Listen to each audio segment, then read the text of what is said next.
welcome back to my YouTube channel. It's Kirsten and today we are doing part 1 of my September TBR. And this very first part is dedicated to a readathon that is happening across the whole of September, and that is Becca's Bookoplathon, and I am so excited. So I will have her channel linked below from Becca from Books with Becca, and she does a TBR every month based on a Bookopoly board that she made. She's hosting a readathon, designed a whole board especially for the people that want to take part to design their own TBR. So I am of course taking part. I'm so excited, and I will also be doing my own TBR game which will be following this video. So it's going to be one hell of a jam-packed month, but I really wanted to do this TBR first and then see how many of them I can match with my September TBR. But let's get straight to it. So the aim of this is to do 5 rolls. Any doubles are a re-roll, so there's going to be a minimum of 5 books. Let's see what the board decides for me. Roll number 1.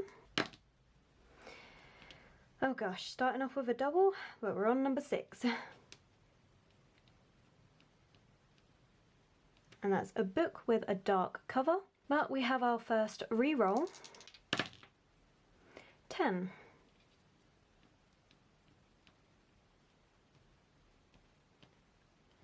Middle grade. So roll number 1 is off to a bad start already because I've already had to do a re-roll. But the very first roll landed on a dark cover, and for this one I'm going to be picking up The Beautiful by Renee, Adieh, and I cannot wait to read this. I am so freaking excited. This is set in New Orleans and we're following this girl. I believe she's a nun or is living at a nunnery, and there are a series of murders that start to happen and somehow she gets caught up in it. There are hints of vampires being alluded to, and oh god, you guys, I just can't wait. I'm so excited, and I'm so pleased that this fitted onto this TBR. To be fair, no matter what prompt came up, this was going to be going onto it because I just can't wait. And then for the reroll, we ended up with a middle grade. And for this, I'm technically cheating, but I'm going with Sailor Moon. So I don't know if this counts as a middle grade manga or not, but I watched the TV series when I was a child and I absolutely loved the TV series. So this is why this is my middle grade prompt. And honestly, yes, so happy I managed to fit this on. I love Sailor Moon and I cannot wait to go back into this world and actually read the physical format. I did read this digitally a good few years ago, but I much prefer physical format, and this cover is just beautiful. And honestly, even though it's been a tough start because we've already had a reroll, it's been a good start in terms of the books that have been chosen. Roll number 2. 5. First in a series. So roll number 2 was pretty good, and that's to read a first in a series, which works perfectly because I'm actually wanting to get my hands on From Blood and Ash. But this is a series that I've been really excited to read, and I am going to be ordering this book. I had planned to buy this book for September anyway. I was just hoping I'd be able to fit it onto the TBR. So when this prompt came up, I knew that I definitely had to have it on this one. Honestly, I don't even know what it's about, but I'm excited for it. It's been hyped up on booktube and on bookstagram lately, and I can't wait. I want to join in, and I think it's more of a fantasy romance again with vampires and werewolves and things going on. And can you sense a theme? I'm really wanting that this month. Like, that is my need. Roll number 3, and that's 2, but we have a double 1. So we have a standalone and a reroll. Guys, this is not okay. So we have 8, 2, 3, 4, 5, 6, 7, 8. Book set in the past, and of course another reroll. 5. And that's a chance card. I don't know what I did to the game, guys, but roll number 3 screwed me over. But the very first prompt for roll number 3 is to read a standalone, and for that I'm going with An Enchantment of Ravens by Margaret Rogerson. I am really feeling romance this month. I couldn't tell you why, but that's what I'm craving, and this is a very nice fae romance story. It's not a dark one this time. Instead, it's a really nice, light, fluffy read with petty, sarcastic humour involved, and that just sounds like a perfect treat. Plus, it's quite a nice size. I think that's the smart move. And for my first reroll for number 3, I have chosen Kingsbane because the prompt was to read a book set in the past. And this one has 2 timelines, one set in the past and one set in the future. We are following 2 queens, Riel and Elena, and I love this book. I've literally just finished reading Furyborn a couple of days ago and I absolutely loved it, and I really want to carry on and see where this story goes. We're following Riel, who is an elemental. Now, elementals generally only have access to one of the elements and only with help, but for her, she needs no help and she has control over all 7. But the question is, can she stay in control? Then we have Elena, whose storyline takes place 1,000 years later, where there's no elementals left and basically the bad guys won. Her story goes from there. She starts off as a mercenary and I genuinely like her as a character. I think both characters are really well done and definitely something I was pleased to get onto my TBR because I genuinely am so interested to see how this story continues. It is a chunker, but it's one that I am willing to put myself through because honestly, I really wanted to read it this month. Then the final re-roll for roll number 3 was to pick a chance card. Unfortunately, my printer gave up when I printed Becca's Bookoplathon board, so I've had to write down my prompts on here. Now, the yellow ones are prompts that I don't particularly want, and blues are books that I'm more inclined to read at the moment. Let's see what happens.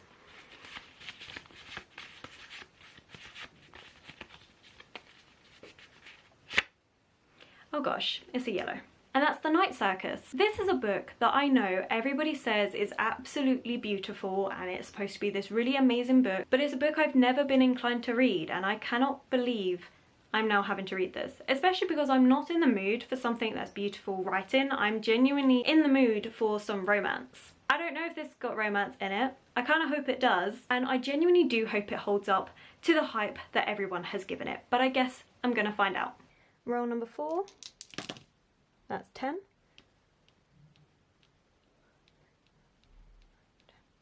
Oh, another dark cover. Okay, so I prefer roll number 4, and that's to read another book with a dark cover. And for this, I'm choosing Rhapsodic. This is another book that I am wanting to buy for September, and I really was hoping to be able to fit it onto my TBR. It is another dark fantasy romance. The only reason why I want this book is because Becca, who is hosting this readathon, said that the main love interest is like Rysand, but better. I didn't know that was possible. I am now intrigued. I want to find out and see if this is true for myself because I love Rysand. Who doesn't love Rysand? He's an amazing character. But apparently this one is even better. 5th and hopefully final roll. 2.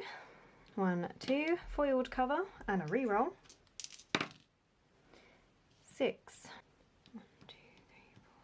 6. LBQT plus. And of course it was going too well and I have another re-roll, but starting off with roll number 5, we had to read a book with a foiled cover, and I challenge you to find me a book that is more foiled than A Court of Miracles by Kester Grant, because this is probably the most foiled book I have ever owned. Like, look at this thing. This is a Les Mis retelling, and I've heard some mixed reviews on it because some people are saying it's not a proper Les Mis retelling. For me, I'm interested in any retelling I can get my hands on, whether it's a proper one that follows the real storyline or whether it takes its own tangents. I don't really mind. I just love seeing the different interpretations that authors can come up with, and this is one that has me intrigued because we are in France, but in France at the moment there is a underground network of different guilds, and our main character's sister has just been sold off to the Guild of Flesh, and to save herself she goes to the Guild of Thieves but vows to try and free her sister. So it sounds like an interesting one to me. And the final prompt for this Bookoplathon is to read a book with LBQT plus representation, and for this I've gone for Girls of Paper and Fire by Natasha Ngan. This has a female-female romance in it, so it definitely ticks that box, and it's something that's been on my TBR for a little while. I imagine this is going to be a bit of a darker read because we're following girls who are literally there to serve as concubines for the king against their will. So that's going to open up a whole can of worms. I'm really intrigued to see how the author approaches this and how she handles this topic, especially because it is so sensitive. But it is nice that we do get a female-female romance throughout it as well. So this is one that I'm excited to read, but I have heard that the second book isn't as good, but I'm happy to make up my own mind and start off with this one. So this is my stack, plus the 2 that I'm going to be buying for September. So that's 9 books, and I still have my own TBR game to go. Have I made a very foolish mistake about this month?